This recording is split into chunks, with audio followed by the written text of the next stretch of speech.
Before we get started, I want to just kind of make a general announcement around what we do here together. So some of you who are coming here often, you have heard me say this a number of times, but this is a center that literally exists out of the generosity of others, run by volunteers, and fortunate for folks like myself to show up and teach. And it's a center in which one of our greatest aspirations is that everybody could feel welcome here. Everybody could feel as though there was space for them. And so in the evenings that I lead here, I really engage us in the kind of classic three jewels, the Buddha, the Dharma, the Sangha. So we will be practicing together in silence. That'll be reflective. I will share with you, as your spiritual friend, some teachings from His Holiness the Dalai Lama. And then in an effort to create Sangha, I will invite you to connect with one another. And that's the part where really considering the kind of innate wish we all have to be seen and understood in a clear way.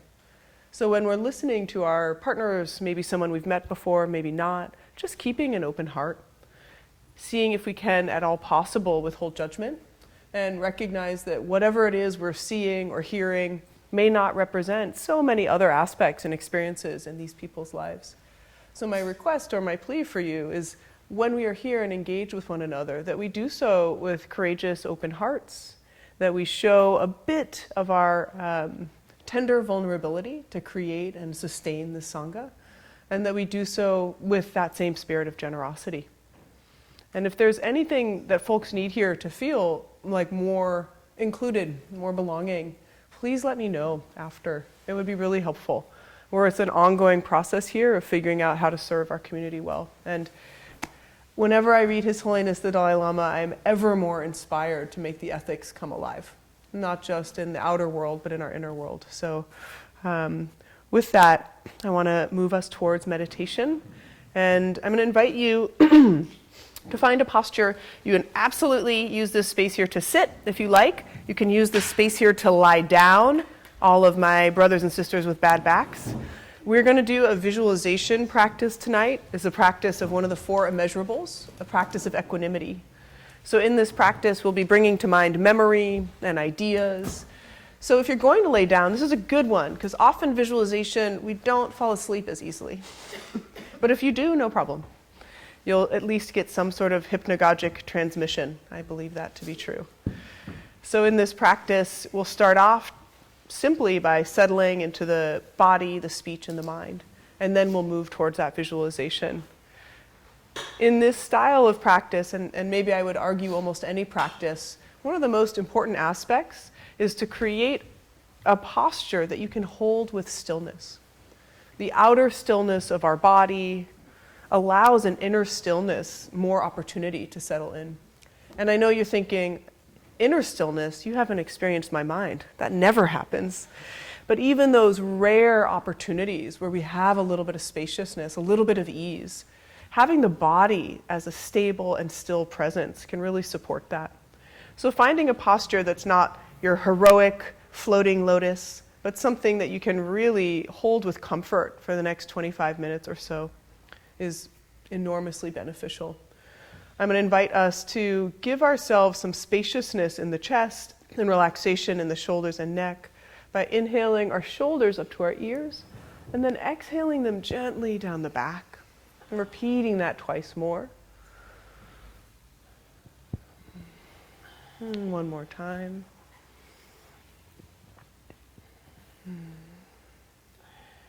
And invite that quality of relaxation and ease also to the belly, allowing it to feel soft and supple with plenty of space to inhale and exhale. And make sure that your neck is balanced in a way that feels comfortable, not leaning backwards or forwards, and that your head is resting evenly on top of your neck. Find a position for the hands where your shoulders feel no strain. So this could be placed gently on the thighs or folded in the lap.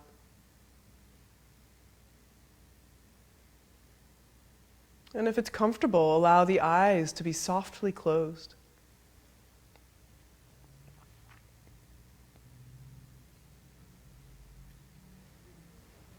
If there's a lot of activity or busyness, or the room doesn't quite feel appropriate to have the eyes closed just yet, you can have a soft gaze focused in front of you. Make any last adjustments to this posture, finding the natural dignity of this sitting posture.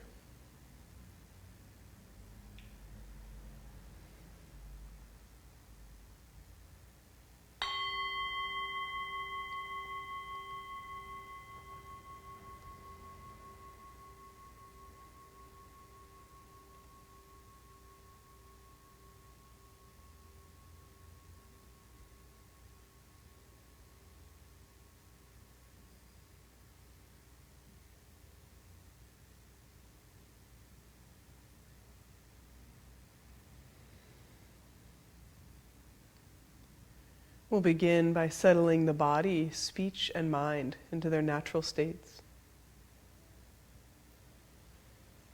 Settling the body by inviting this quality of stillness and stability.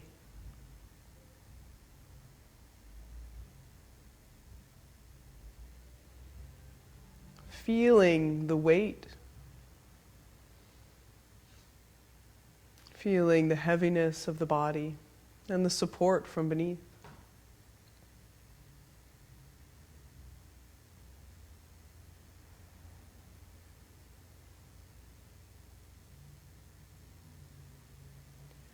We invite ourselves to then settle the speech. Any need to communicate or narrate our experience from the inside. Invite that for the period of our time together to relax and loosen a bit. No need to explain, to label as mine or me. Settling the speech into just a natural presence.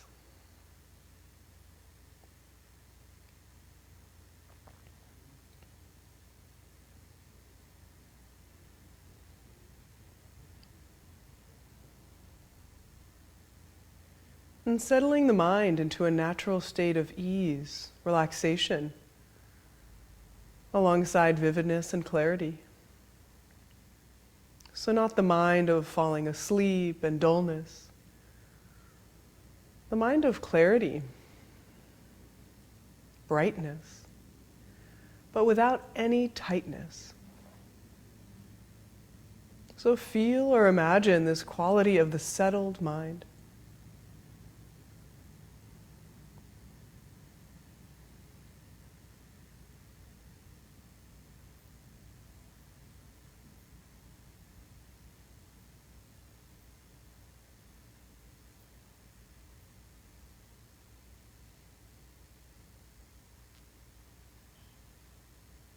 And from this place of initial settling, consider your intention or aspiration for being together this evening. I invite you to consider an intention or aspiration that's personal, that supports you and how you are showing up tonight, whether that's tired or excited, fearful or eager. Find a word or phrase that really captures your intention for your presence here.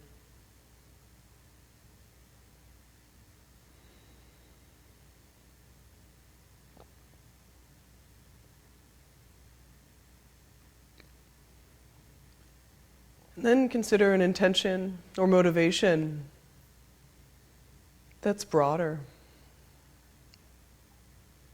The greater or higher goal of practicing, of being together, of dedicating ourselves to this path of compassion, wisdom, deep inner knowing.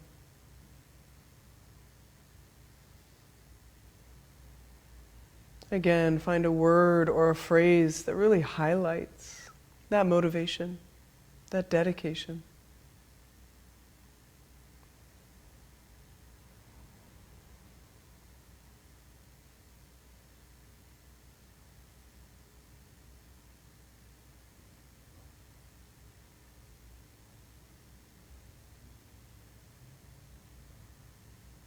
What are we in service of?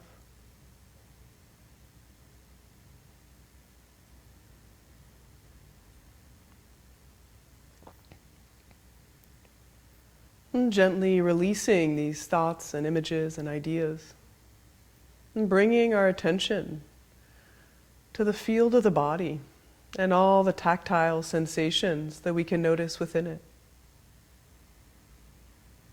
Let our attention roam quite freely, noticing areas of tension or tingling, of warmth or coolness.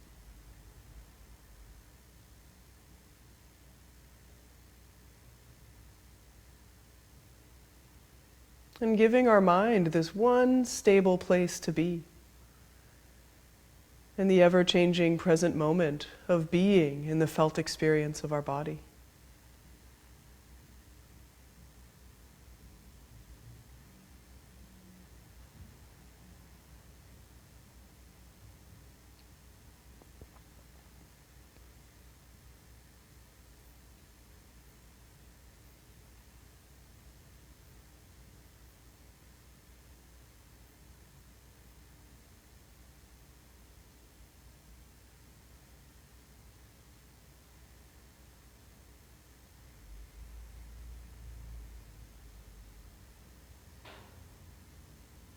Whenever the mind gets caught up in memory, image, idea, simply relax. Release whatever has captured the attention and return once again for a bit longer to bringing the full force of your attention and awareness to subtle sensations in the body.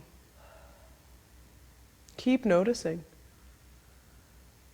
making more and more precise your experience of tingling or warmth, aching, heaviness. Feeling the body from within the body.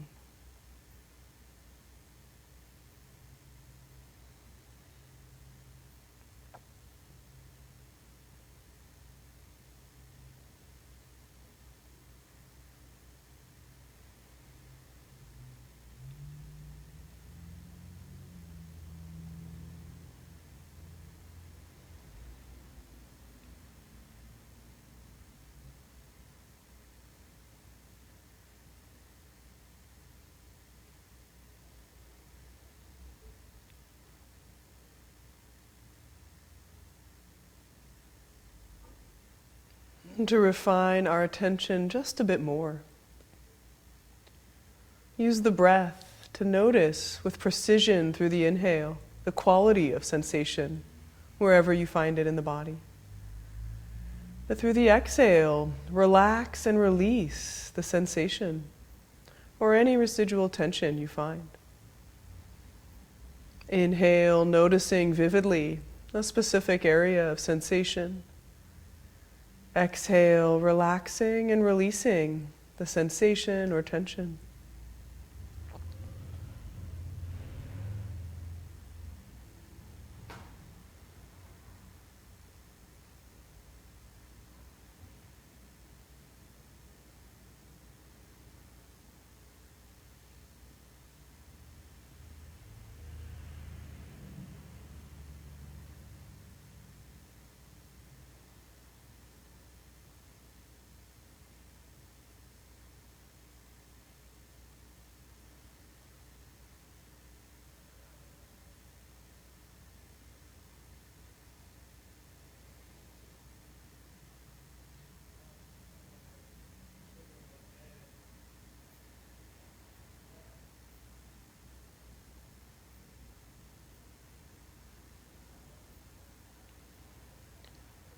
Each time the mind gets caught up, find that gentleness, that sweetness of just noticing, and then releasing, and then returning once again, noticing sensations in the body, drawing in vividly, exhaling with relaxation and ease.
Just 3 more breaths here, refreshing your mindfulness of the body.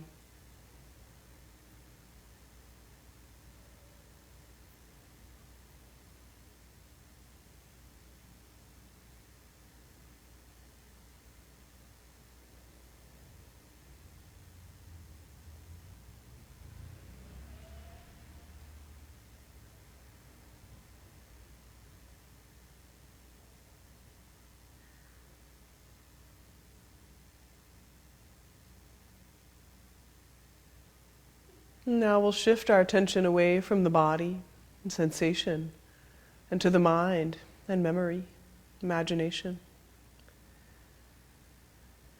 We'll begin by bringing to mind one person who it's easy for us to feel delight when we think of them.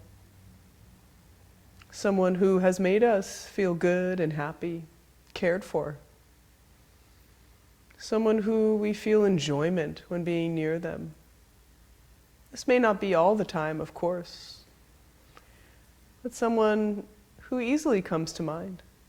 Maybe this is someone from the past. Maybe this is a pet. But bring that person vividly to mind and imagine as though they were right here in front of you. Delight in their presence. For some of us, the image will be quite clear, seeing the face and contours, the smile. And for others, it'll be the felt memory of this person. For a couple moments, hold them here in the mind and notice what it feels like to be near them, to feel that connection, that joy and warmth.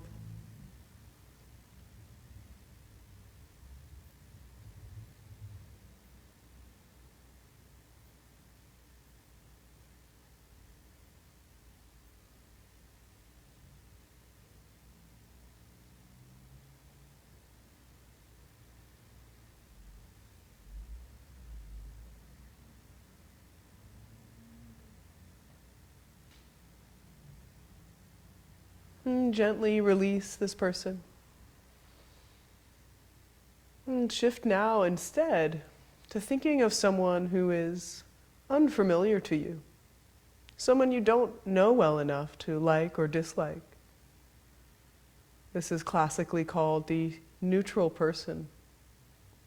Maybe it's someone who you were on public transportation with today, or you passed on the street walking here. Someone even who could live in your building, but you've never had a chance to meet. There could be so many people like this. Try to just choose one. Someone you recall at least a couple details about who they were. And now bring them vividly to mind, as though they were here in front of you. Notice what it's like to be with them. This unfamiliar, not yet known person.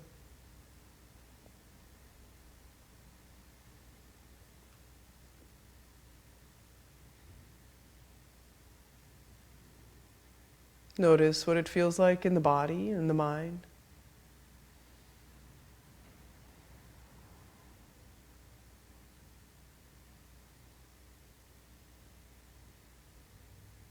Notice if there's an interest in creating a story or elaboration.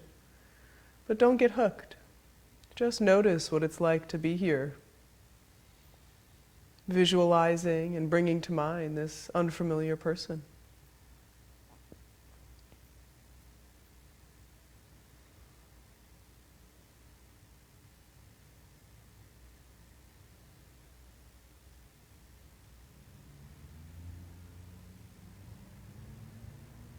Now gently release the image of this person.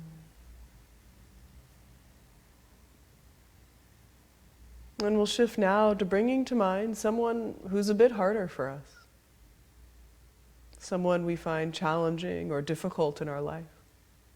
You don't have to choose the hardest person. Maybe someone you've recently had a disagreement or difficulty with. This could be someone you know personally, and if that's hard to think of, you can choose a figure on the world stage. Someone you've read about in the news, who's behaved in ways that you find quite disagreeable, harmful, disrespectful. Again, there may be many people to choose from. Just choose one that's easy to bring to mind and bring here in front of you. Imagine this person sitting there, facing you. And again, notice, what is it like to be here with this person?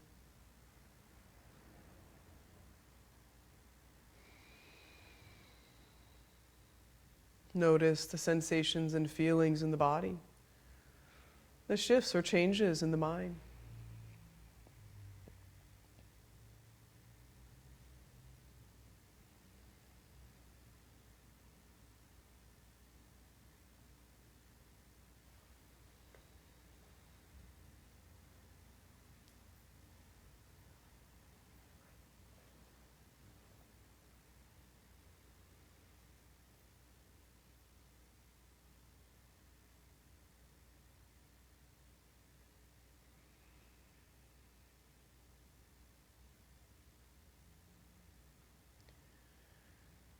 And now release this person.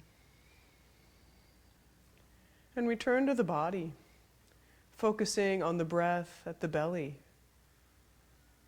to refresh and regain ourselves here in this present moment, in this breath, in this body. Again, vividly noticing as you inhale the sensations of the belly rising.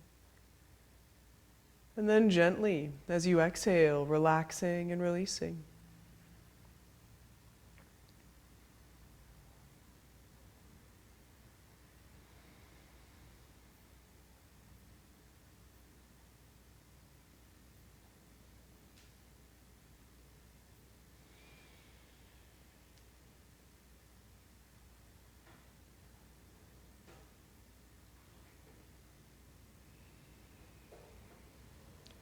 And then 3 more breaths, but narrowing the focus even further to sensations at the nostrils.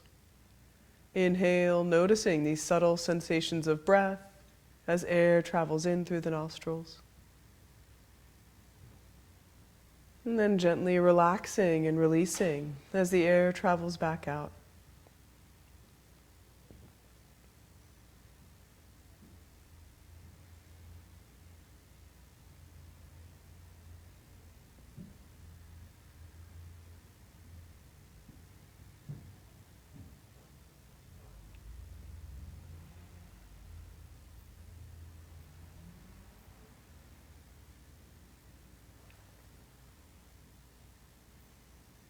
And once again, we're going to shift away from the breath and the body and return to memory, imagination. We're going to revisit that cherished person that we brought to mind, inviting them right back here in front of us.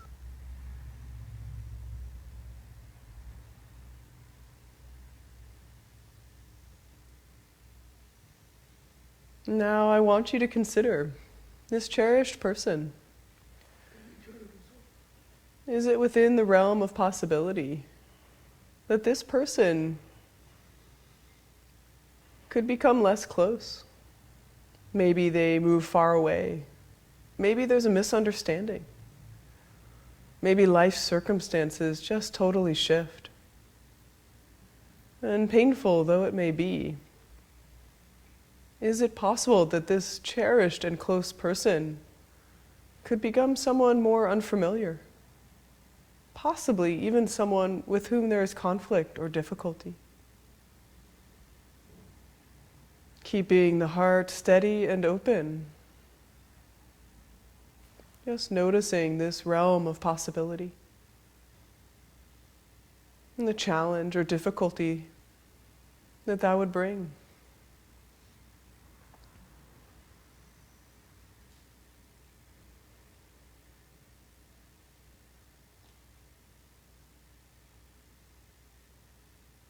And gently releasing this person and this possibility. And shifting back to this unfamiliar person. Invite them here, once again, vividly in front of you. Is it possible that this unfamiliar person could somehow become someone near and dear? Someone you cherished and cared about? Someone you shared enjoyable times together? Are there circumstances or opportunities in which you could get to know this person to the level at which they became a dear friend? With this person here in mind, consider this possibility. Could this person become close, beloved?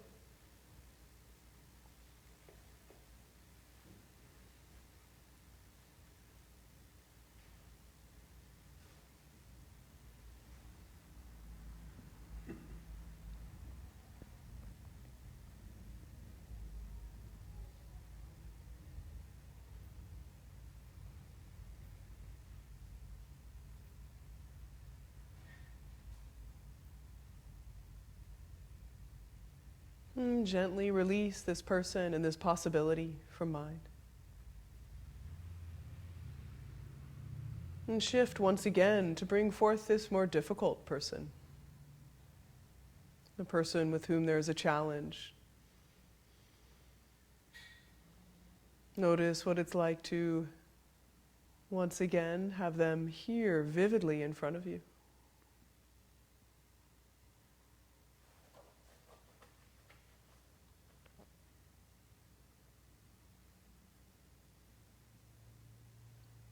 And now open to the possibility that this person with whom there is this challenge could, by some circumstances, become slightly less disagreeable, less challenging,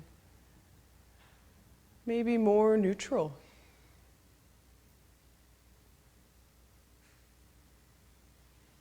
Is it even possible that by some conversation, connection, some repair, this person could become dear or cared for?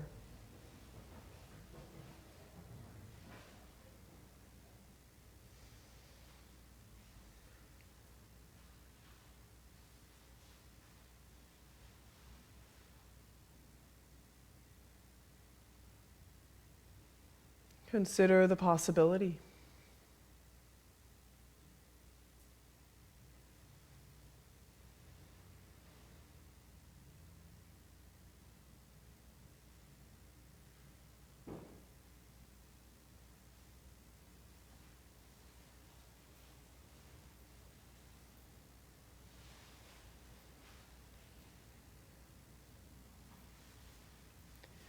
And now inviting in all three people, the beloved, the neutral, and the difficult. And considering that each one of them has their struggles and difficulties, has their joys. Consider holding them with impartiality, having an even and open heart for each one of them.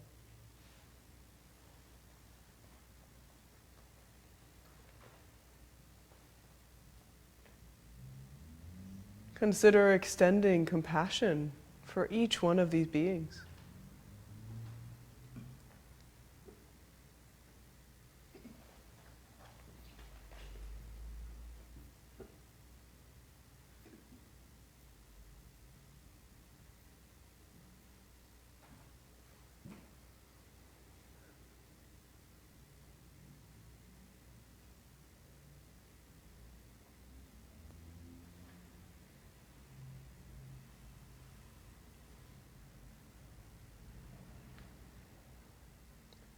And releasing these three beings from your mind.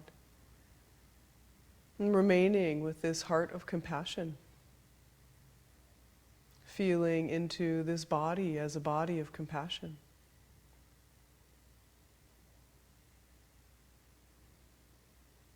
Feeling the tenderness and openness of caring for others.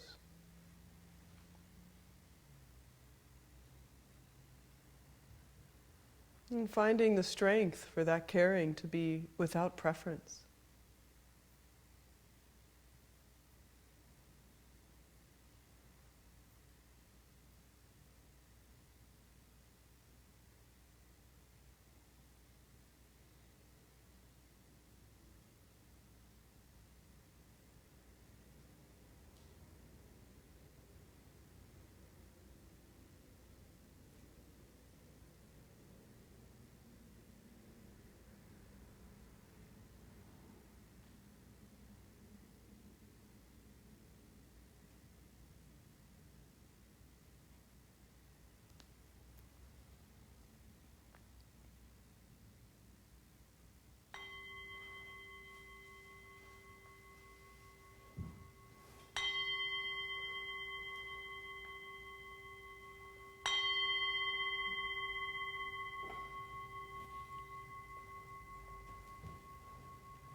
It's a practice I learned from a dear friend, some of you know, Venerable Tenzin Choki. It's a Western Tibetan nun and has taught me many things. And when she led that practice, I was like, wait, what? No, I don't want to think of my loved one in a difficult way. I don't want to be open to this difficult person.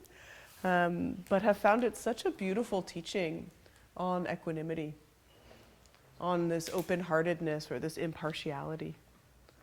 So curious for folks, any reflections on that practice? Any challenges? Any insights? Questions? I know some of you have done it before. Not as surprising, but maybe still some material.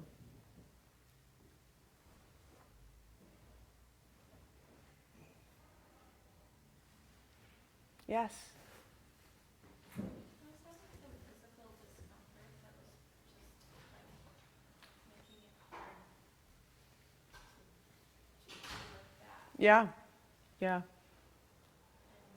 I'm wondering if there's value. I was kind of going back and forth between like, okay, I'll just sit with the discomfort, and then going like, oh no, I should be paying attention and following visualization. Yeah. Is the discomfort, is this like chronic, ongoing, or something today? It's shifting but chronic. Yeah. Is there any posture that you have that doesn't create the discomfort? Not right now. Laying down? Maybe not. Have you tried it? No. I would say, number one, if there is a posture, laying down is a totally legitimate posture of meditation. Any of you have been to East Asia, these wonderful, like laying down Buddhas, these huge statues. And laying down practice is such a surrender. It's such a great way to be with our physical pain. And I'm sorry you're in pain, and I can totally relate. And have done many hours of laying down practice with a little less pain. Generally speaking, there's some different ideas on how to be with pain in the body during meditation. I am not of the approach or background to say, like, push through it till it goes away. I think that, I recommend stillness. If there's a way to bring yourself, like, reduction of pain through moving, always move, but with intention. Recognizing there's the pain, there's the dullness, it feels like this.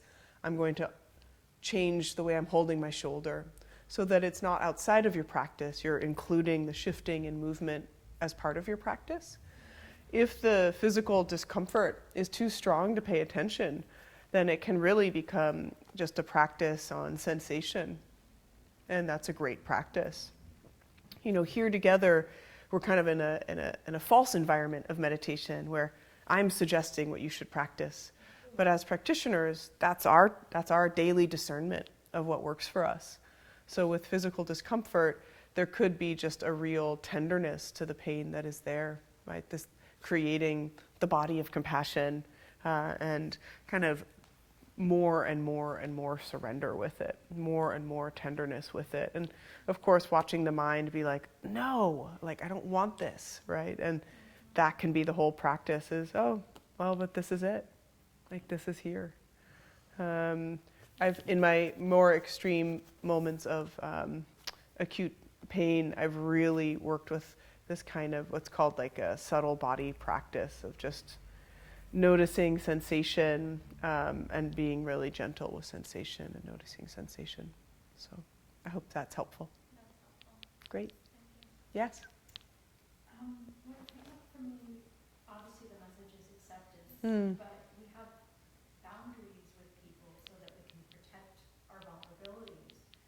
So I couldn't use this idea of, let's say I had an experience with someone that I don't know wasn't truthful to me or something. Sure. So I kind of maybe put a label that this is not a person that is for my well-being. Yeah.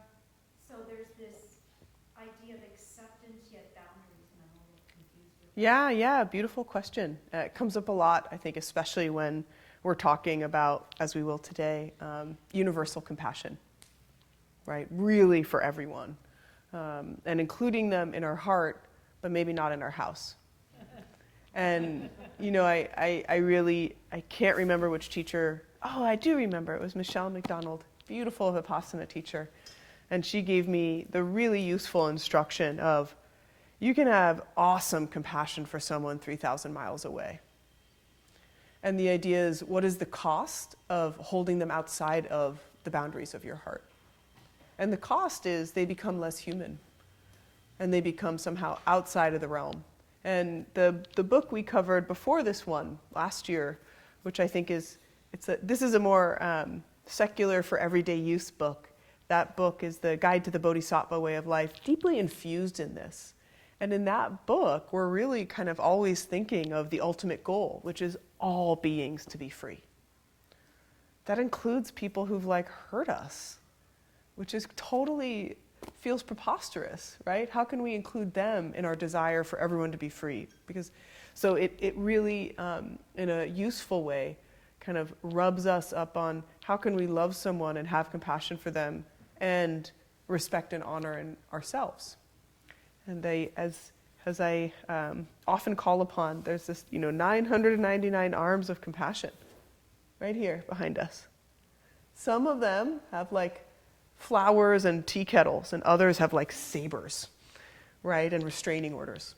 So it's the intention and motivation of compassion that influences the behavior, right? If the behavior is coming out of just aversion and craving, then that's what it will be. Passion to me is letting go and embracing, but then I have this knowledge of, in my own good well-being, to be protective and have a boundary at the same time. Yeah, that can also be compassionate. Compassion includes like some wisdom there, right? Otherwise you have, as Pema Chodron calls it, doormat compassion. And people walk all over you, right? So the real wisdom compassion is that which is open, but not defeated, not like a kind of surrender. It's actually a very confident and vibrant place.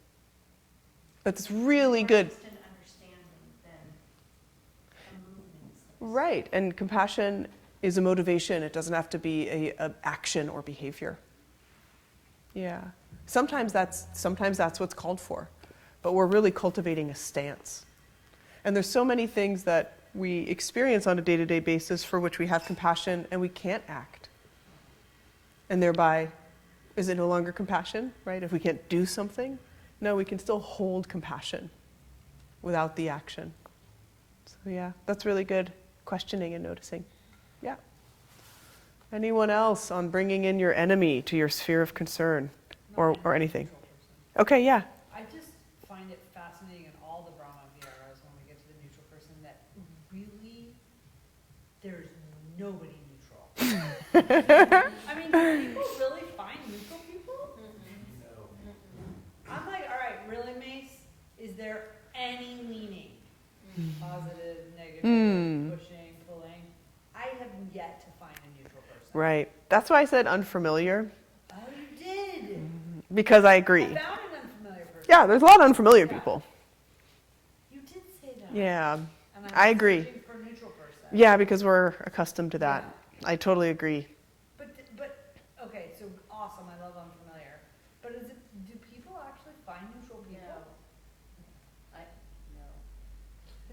I mean, I'm not trying to like call folks out, but like. Just depends on how close you're noticing. You're noticing very close. I feel like the practice is to be really, really, Yeah. really honest. Yeah.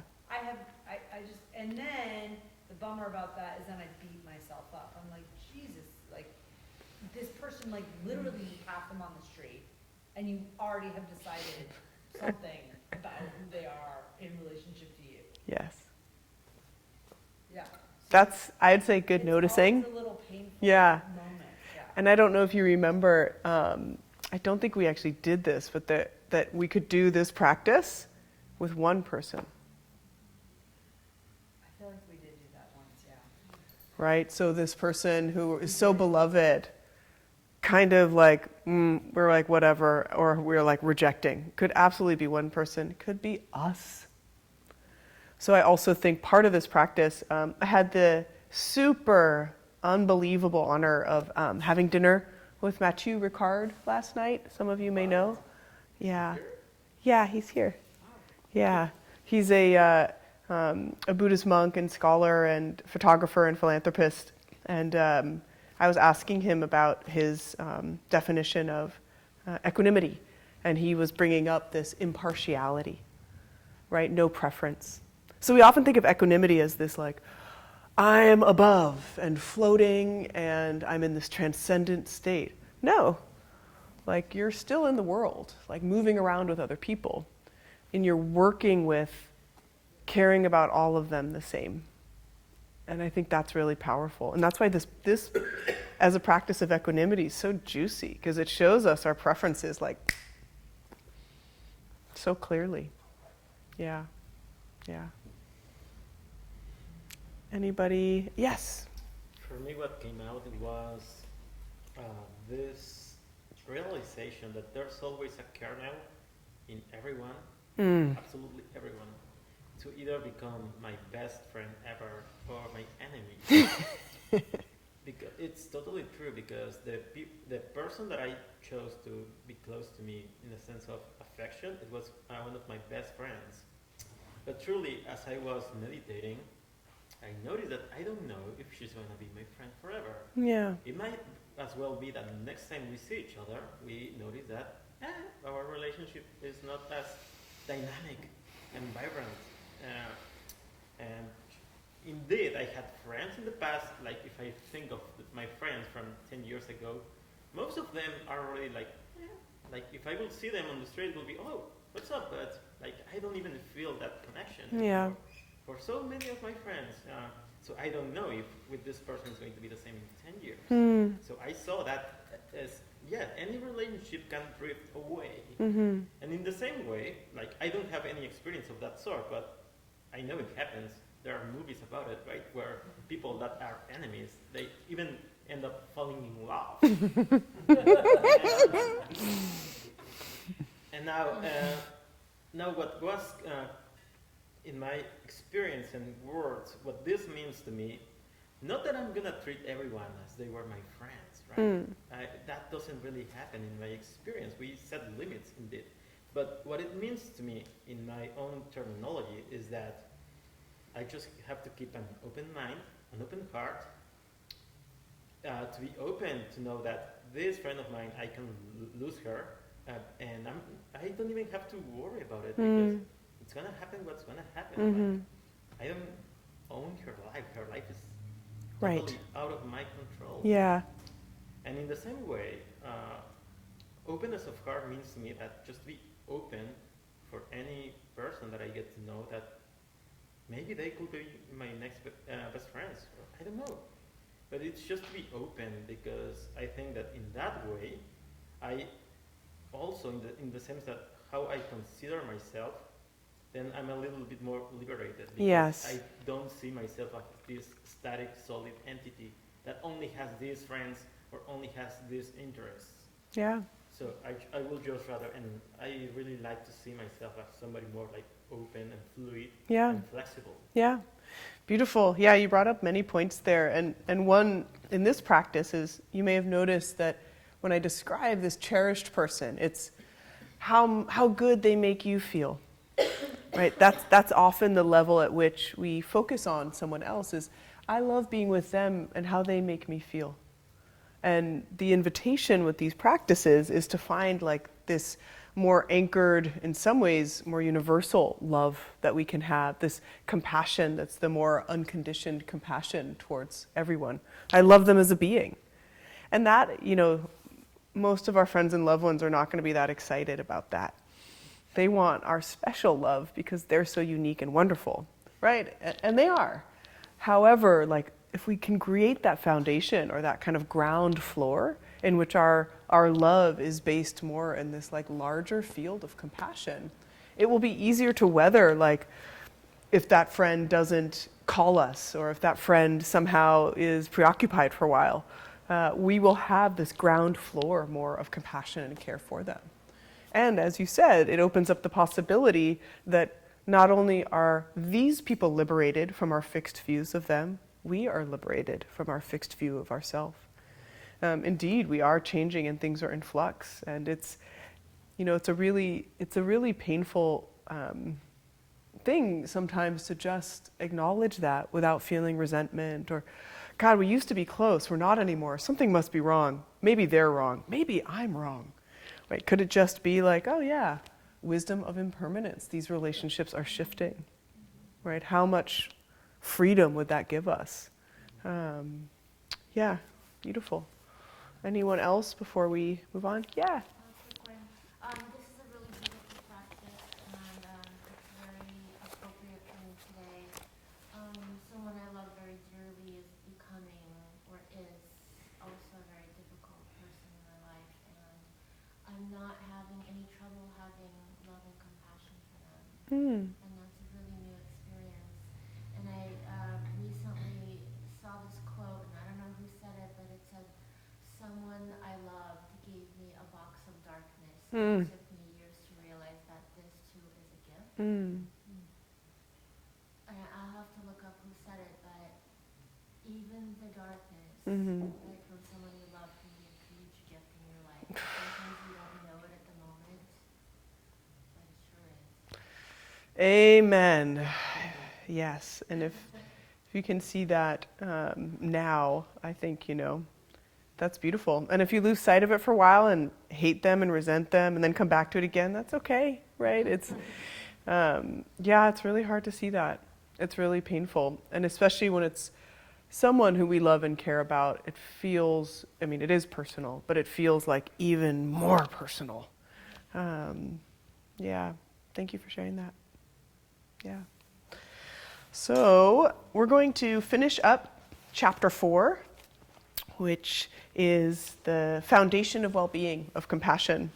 And I really think here the Dalai Lama's logic is just so beautiful. For those of you, who don't know, this is a really one of I would say the simplest books that he's written. This book has been translated and created into a study guide that is shared in prisons and schools and sewing groups all over the world. And it presents a very I would say clear humanistic presentation of our shared values and what an ethical life could feel like. So in this chapter, he's talking about the foundation of well-being as compassion, and he starts talking about this idea of universal compassion and makes the case that universal compassion doesn't have to be too idealistic, right? Some people could say having compassion for literally everyone, that's impossible. And he brings up this beautiful point that in some countries there was a time in which all women having the right to vote seemed impossible and idealistic. Having free health care in this country could seem too idealistic. And yet, we uphold the values that guide us. Not this kind of dystopic and shut down point of view, but this more utopic way of going.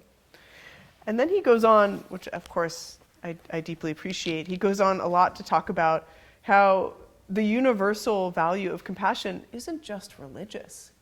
You see it in most theistic religions and throughout history of this idea of compassion, but we don't actually need it to be based in religion. That even when you look at the kind of Darwinian reasoning behind compassion, it's really good for our survival. We are these incredibly vulnerable beings, and we need one another to survive. Without compassion, connection, and social cohesion, as a species, we never would have made it. So this idea of universal compassion within our little unique tribe, yeah, very understandable. But now we live in a deeply interconnected world in which our little tribe is like the planet. So can we extend that which we are hardwired for, which is to care about the well-being of others, for their well-being, but also for our own survival? How can that extend? So he really here kind of puts this to the test by just talking about all the world events, all the tsunamis, all the earthquakes, all the hurricanes, and how we see this outpouring of care and compassion come in from across the world. People donating their time, people donating money, that this possibility of universal compassion, caring about everyone, isn't that far away. He said, having this kind of concern for all our fellow for all our fellow humans does not require us to be any kind of special person or saint. On the contrary, this universal compassion is within the grasp of each of us. He then talks about, which has been researched quite a bit, that during the Nazi occupation in Germany, there were German families who hid Jewish families in their attics and their basements at huge risk to those families. And there's a researcher named Kristen Monroe who wrote a book, probably 10 years ago. She's not a researcher, more of a sociologist, but she wrote it on kind of heroic altruism. And she interviewed people who had done these outrageously heroic acts. At the time, interviewing a lot of these family members who were still alive of these German families who took in Jews into their home, at, again, great risk to themselves. She talked about people who had leapt in front of a subway train to save someone. These pretty big, outrageous acts of compassion or altruism. And the common theme across all of them was not religion, it wasn't personality type. All of them said, well, that's just what I had to do, because that was what was right. This belief that it wasn't that exceptional. It was actually just what was needed. And he doesn't point to that directly, but that really came to mind in reading this text, that it's not so far outside the realm. Maybe none of us have had that opportunity to risk our lives to save others yet, so we don't quite know if we would. But it's really nice to know how many examples there are of this that we can see and that has been studied and researched. Then he brings up a point which, this is literally, I think, the biggest, most common question I get around compassion, which is, well, if I open my heart to the world, how am I going to withstand all that suffering?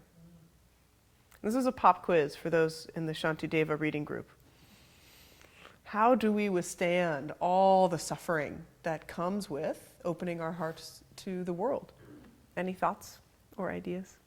Yes? We could cover our feet, right? Instead of covering the world in height. Oh my God, double gold star A+.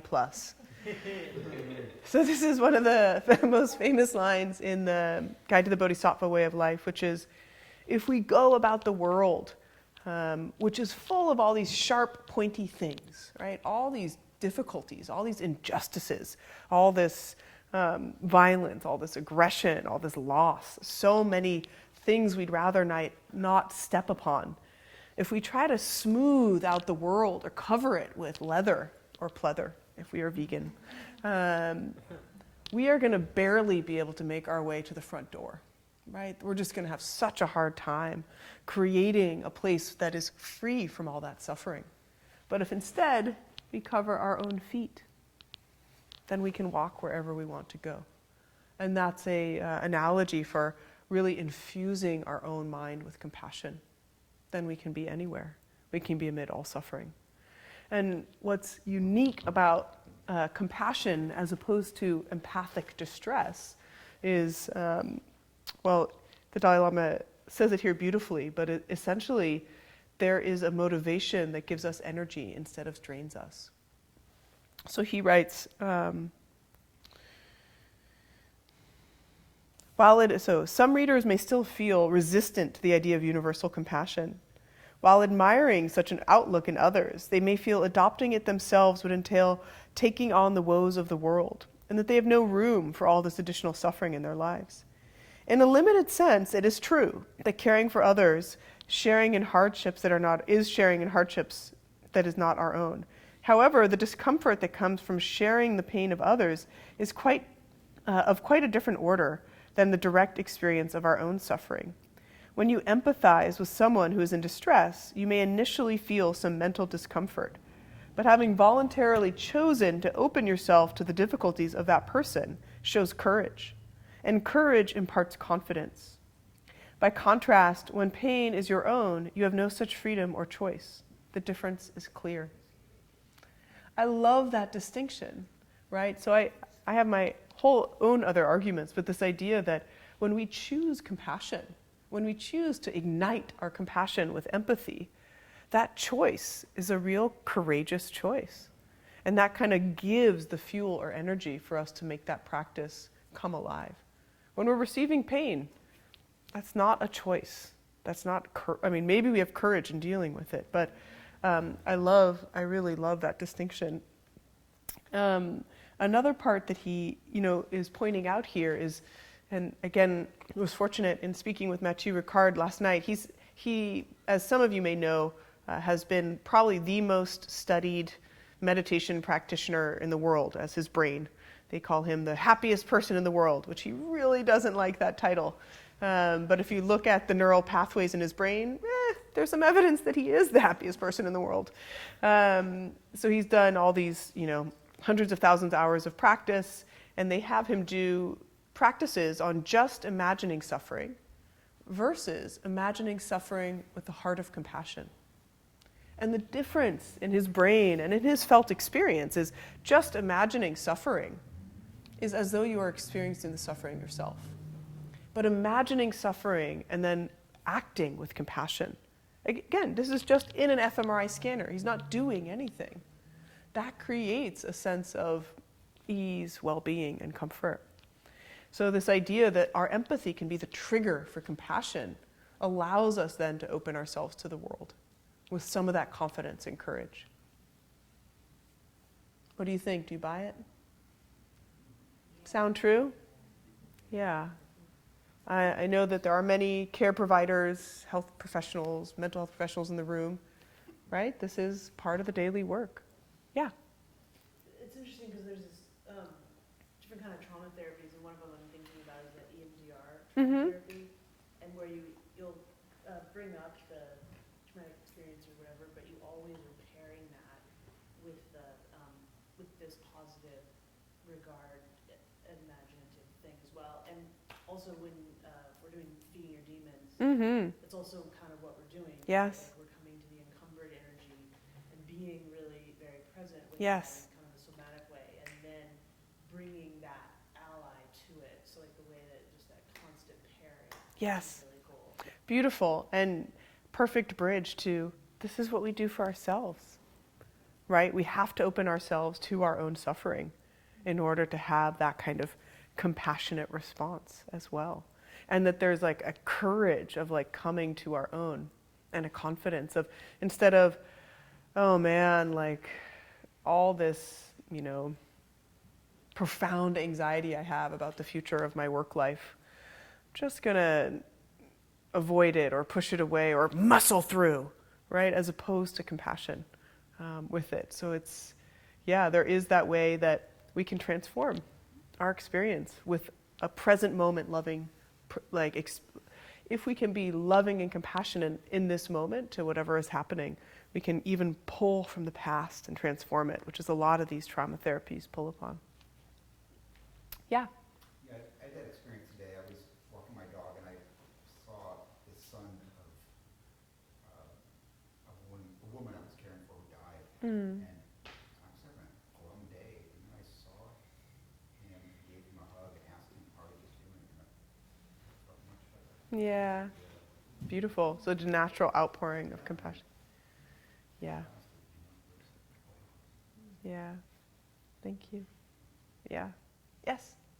It's making me think when you spoke about the everybody being able to vote and yes, these other possibilities.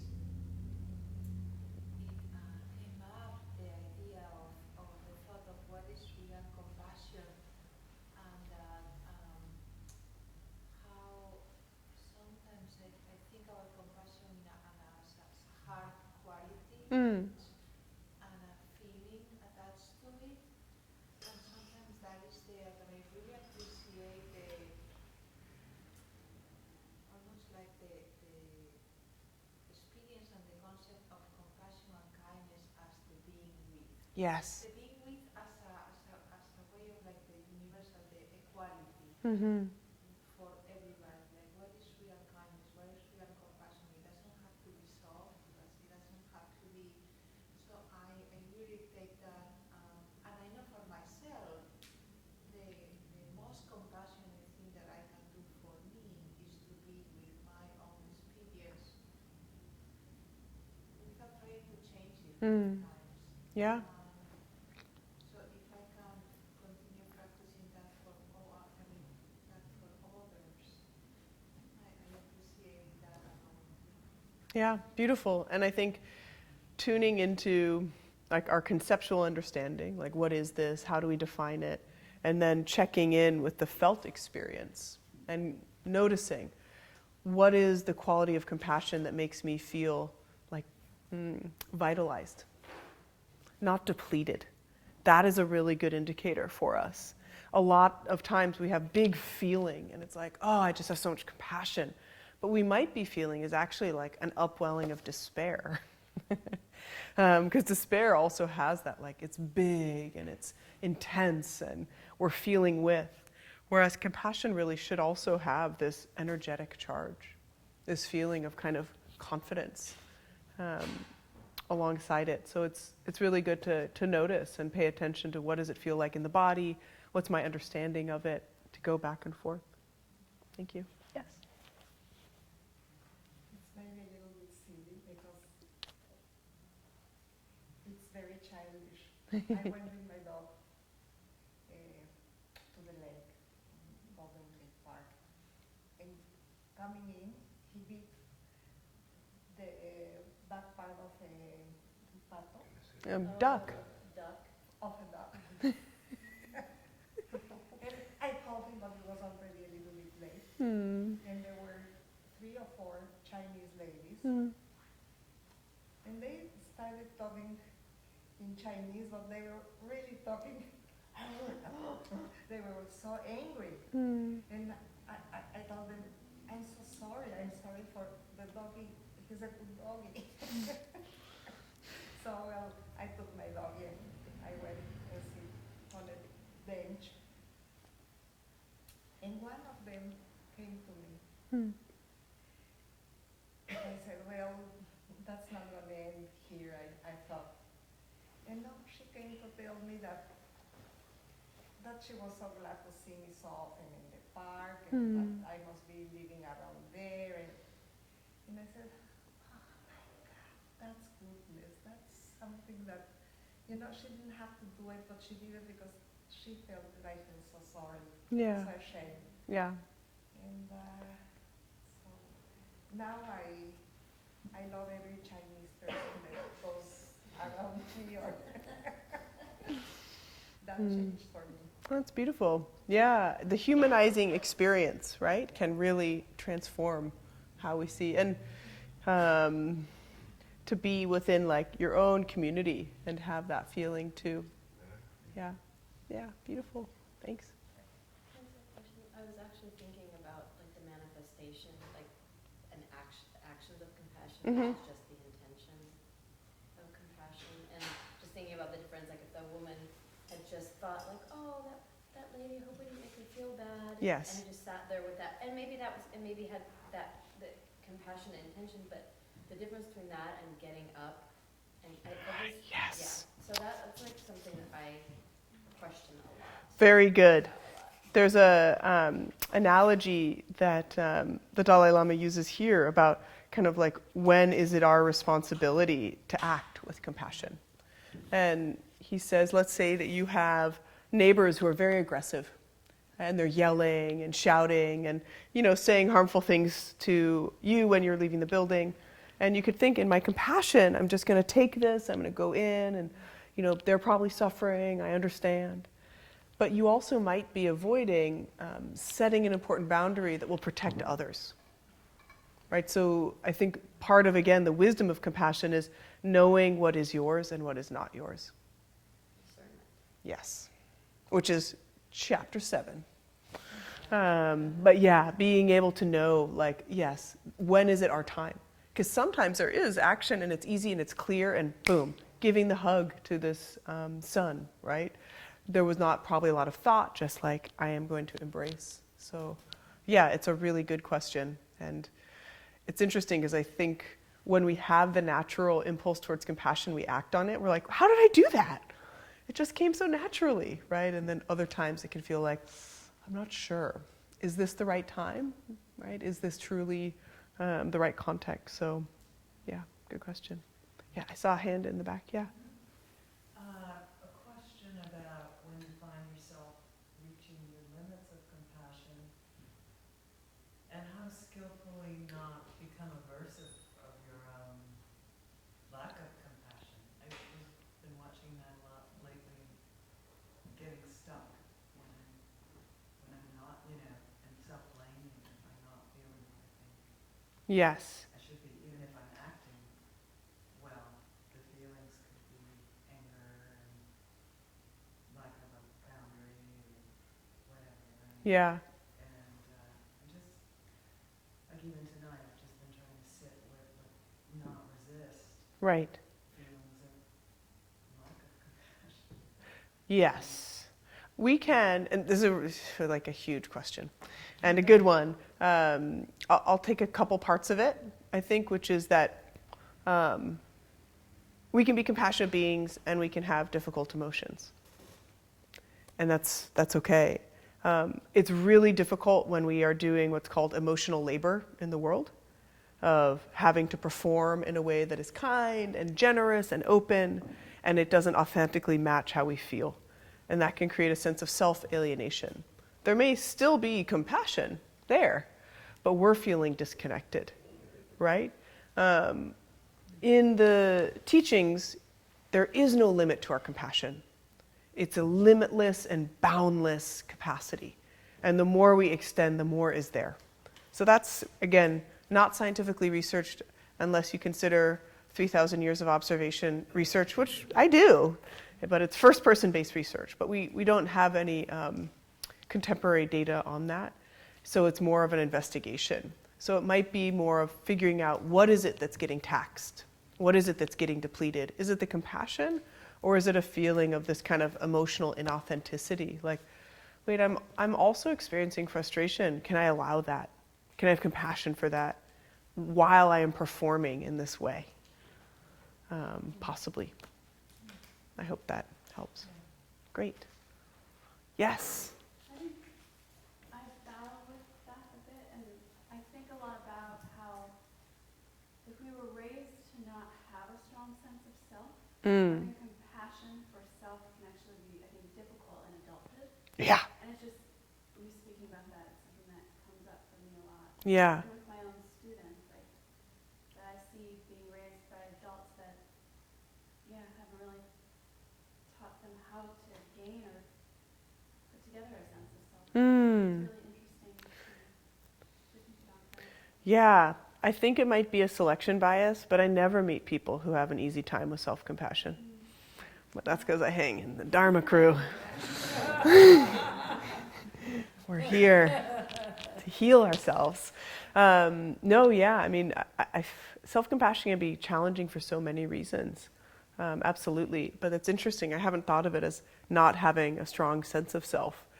There has been research on folks who have the more collective versus individualistic identity. Generally, according to the survey data, they're happier. Does that mean they're more compassionate to themselves, or they just have less self-preoccupation? I'm not sure. But something interesting to consider. Okay. You guys, I'm not sure if we're going to get to justice. Yes, just a little bit, and forgiveness. So let's see here.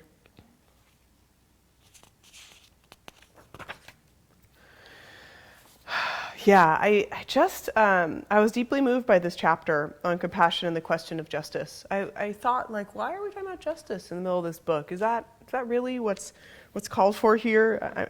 I'm not sure. It seemed to stick out a little bit. And what came clear is it's the conduit for understanding, like, kind of the values that we can hold as individuals and as culture of how we treat one another. So he's talking primarily about this idea between, is there some sort of tension between compassion and justice? Does having a justice system of fairness mean that we have to punish and feel that people, receive some retribution for what's done wrong to them? If we're compassionate to people when they've done something wrong, isn't that just going to make things worse? Aren't we just going to let them off the hook? And I think one of the things he really points out, which we were talking about earlier, is compassion isn't just a surrender, letting go, right?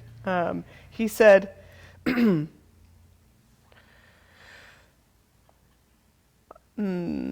objection to thinking that compassion can be used for justice rests, in my view, on a fundamental misunderstanding of what compassion entails in practice. Nothing in the principle of compassion, the wish to see others relieved of suffering, involves surrendering to the misdeeds of others. So he says, this idea that what compassion allows us when we are dealing with issues of justice is a sense of calmness and confidence that allows nonviolence. And that with nonviolence, we can really find a way to a justice that has a closer adherence to basic humanistic values. That when our system of justice or fairness is based simply on kind of retribution or punishment, that we're like being very selective about our humanistic values. Like, you hurt this person, so we hurt you. Hurting's bad if you do it to someone, but it's not bad if we do it to you, right? The logic becomes so convoluted, and then this is actually where he starts to talk about that it is really important for us to respond compassionately to destructive behavior. And if we are not responding to destructive behavior, that we could, in some ways, enact more harm. But that this doesn't mean that we have to punish someone. And one of the things I think he really tries to bring home is that the idea of kind of especially extreme punishment, retribution, things like the death penalty or life imprisonment, completely flies in the face of what we know about human nature, which is that we are always changing and capable of change. And makes this really strong humanistic plea that we can see that. Let's see here. Okay. Yeah, so I think I think that in this conceptualization of justice, I actually had to really think for myself, what is justice? What does it mean as first society, right? And then as a community, and then as individuals in relationship. What does justice actually look like? What does it mean? And dare I think back to the dark time a year ago when we had a lot of injustice go on in the community that led to the dissolution of the former center here. And how do we respond to it? There were many people here who just wanted retribution, right? Lock them up, put them in jail, right? Or whatever it might be. Or some feeling of attending to the suffering that was created.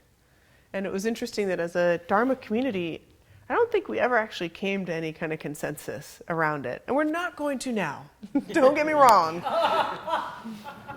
Did not sign up for that tonight. Another time. But I was really reflecting on this basic quality of justice, which it does require, this interesting practice that again we did in Shantideva's book of really honestly like confessing and like coming forward with the harm that is wrong. So when we think of like how do we enact justice, it's not just you harmed me, I have compassion for you, try to not do it again. Right? There still has to be some engaged activity of that who has done a misdeed. But with the approach that is a misdeed, not a like misperson. Right? Not you as a bad person have to change. But these actions and activities, I mean, very simple, this ideal of act and actor. But he really points out here that from a secular point of view, beliefs in punishment and he's saying that like in religious communities, you can think of punishment as happening in the next life or as in your karma. But in the secular world, the punishment has to be here and now. And that often it's kind of a retribution. And what he points out, I think, here is quite beautiful. He says, I understand that violent retribution, reacting aggressively to an assault, for an example, is something quite deeply rooted in human instinct. In this, we are not unlike other animals, which when challenged may even fight to the death. But the exercise of vengeance seems to be particularly a human trait, one related to our capacity to remember. In primitive human society, revenge may have been necessary for survival. But as society developed, people came to recognize the negative consequences of revenge and the value of forgiveness. This, I think, is what it really means to be civilized. I love that. I really love that. I think it's, and there's so much in here, this idea that, yeah, like at a basic human instinctive level, we tend towards revenge, right? Let's be honest. Someone cuts us off, I'm going to get them, right? Or we feel misunderstood or picked on, or, we like, there's this incredible force of like retribution. I think that just, it arises. It's part of, again, what he is suggesting here, what might have helped us to survive in our environment of evolutionary adaptiveness, but which in our current everyday world just creates a world of pain and discomfort. Plotting your revenge against your enemies and your frenemies, that is just like such a waste of time. Such a waste of time. And so I think he talks about this resentment that many of us can relate to. He said, to indulge our violent instincts by pursuing revenge is misguided and not in anyone's interest. The only guaranteed result of vengeance is that it will sow the seeds of further conflict. It stirs up resentment, and with the danger of an escalating cycle of violence and retaliation, which can only be broken when the principle of vengeance itself is discarded. Indulging a craving for revenge creates an atmosphere of fear, further resentment, and hatred. By contrast, where there is forgiveness, there is a chance of peace. I just find that incredibly beautiful and so specific, right? Like our whole I would say as a society, mentality on like revenge and retribution creates so much fear and resentment, and like does not create the opportunity for that to end. It just escalates and piles upon. Whereas, and it's interesting here how he really combines compassion and forgiveness as one.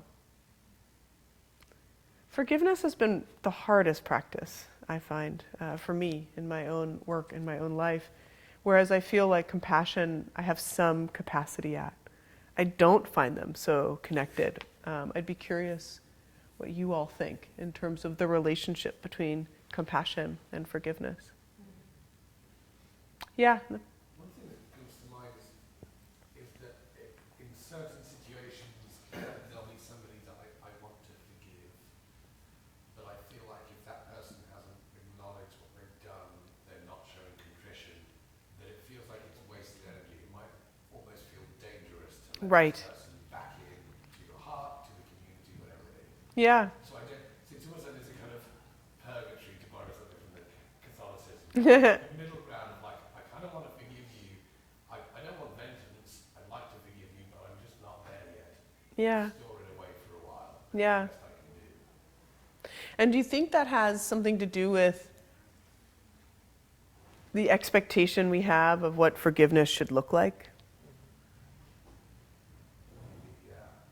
Yeah. I mean, it's a question. I don't know the answer, because I totally hear what you're saying. It's almost like I want it to be, I want us to both have a shared understanding and agreement of what happened. Like Right. it's an objective reality, and then I'm okay with forgiving you. But I know we're never going to see it the same way. Yeah. And with our compassion, do we expect that same thing? No. Right.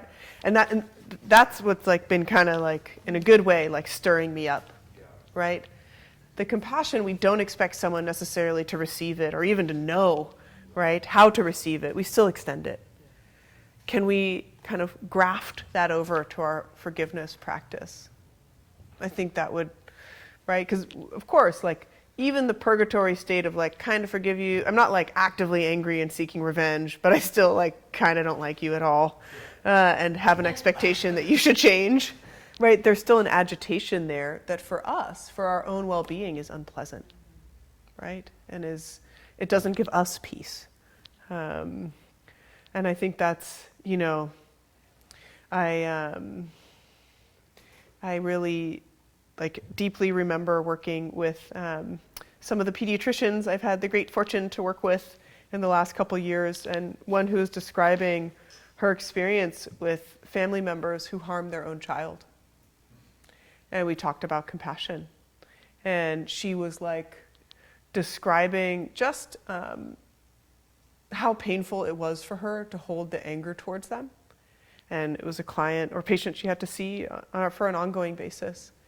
And that she knew that compassion was the only option, but it was so hard because there was so much harm and wrong, and by anyone's account, harm and wrong. And the parents weren't getting on the page of we're so sorry, we messed up. That actually wasn't happening, right? And this thing, the way she put it, which I loved, was I choose to have compassion for them. Not because they deserve it, but because I choose it. And that distinction was enough for her and allowed her to then be able to work with the family and care for this child and protect the child, keep them safe as well. She wasn't saying, I choose this and I won't call Child Protective Services. No, right? She was doing her job. But I thought that kind of goes back again to this idea that compassion is a choice. It's a courageous choice. Can forgiveness be that kind of courageous choice for us? Yeah. I wish I could remember the quote, but it's about forgiveness. It's something like, and I don't know where it came from, something like forgiveness is giving up any hope of a different path. Yes. Where does that come from? Don't know, but that's right. But it's my favorite. It's that's what I think of as forgiveness. Yes.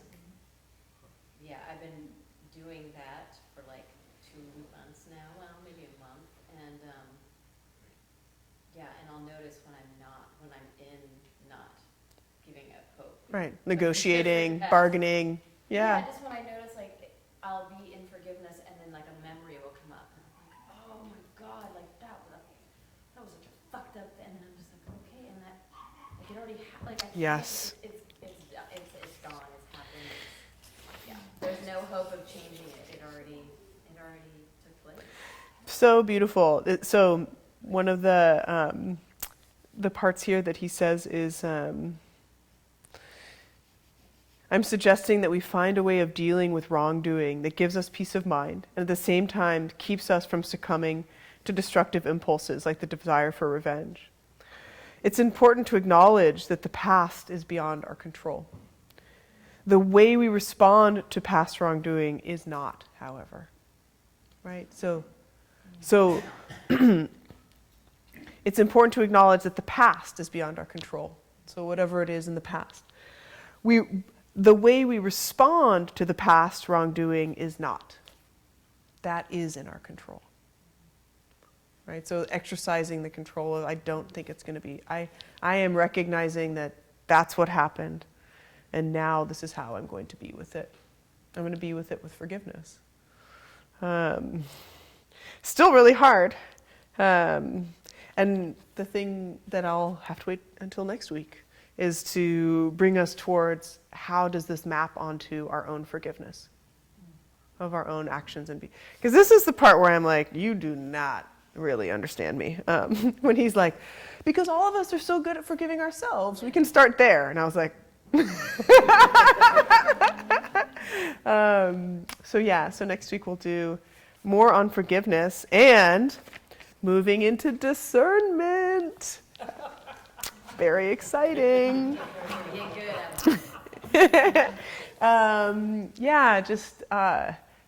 As always, such a delight to be here with you all. Oh yeah, do you have a last question? Question Yeah. that comes to my mind is you have people who commit horrific acts of brutality, Yeah. killing a bunch of people. What do you do? And a person's captured. Yeah. What do you do with that? How do you exhibit compassion? What happens to that person? Yeah. Well, two things. One, it doesn't, again, you don't just release them back to do more harm. Right. It's still our responsibility. Right. And whether that's a rehabilitation program that involves intensive therapy or, years of rehabilitation, maybe a decade, maybe longer. I am not a kind of expert in criminal and criminology mental health, but I know that there are treatments and I know that there are approaches and that there's transformation. So I think that there's still like action there, right? But I'll share this story which many of you have heard and many of you have probably witnessed the interview, but the chant master of the Dalai Lama, the person who led him in all of his early prayers when he was still living in Tibet before 1959. He escaped just after the Dalai Lama, but was captured by the Chinese on the way over. And he spent, 30 years plus, captured, tortured, imprisoned. And then it was so wonderful. He was released. And when he came to India, there's this historic meeting, and many people witnessed it and were around, and he has spoken, both His Holiness and the chant master have spoken about it, and they come together in this beautiful embrace, and the Dalai Lama says, "Oh, you must have been so afraid. It must have been so scary." And the chant master says, "I was so afraid. I almost lost my compassion."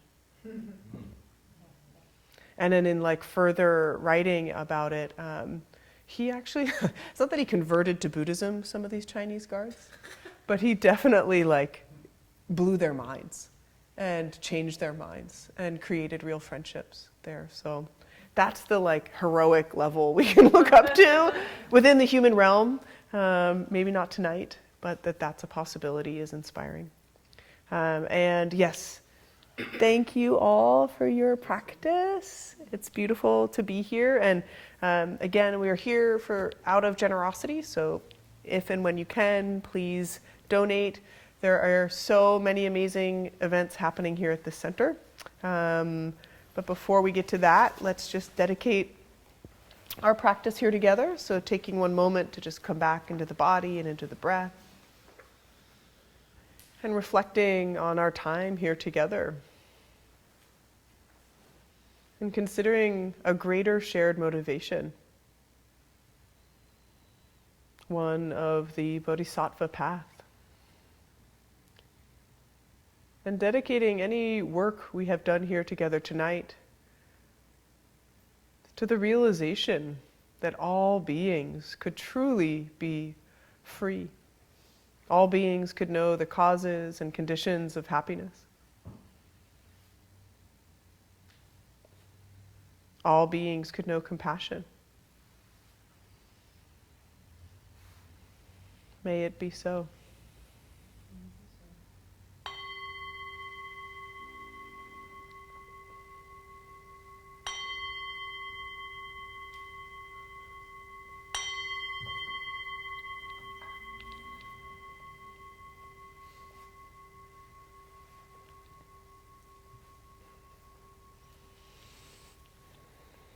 Yes.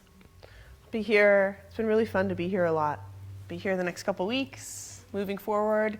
And even the evening before Thanksgiving, just as a sneak preview, or have some kind of like gratitude gathering, food, meditation, hanging out. Mark your calendars if you're in town and can escape. Other announcements from folks?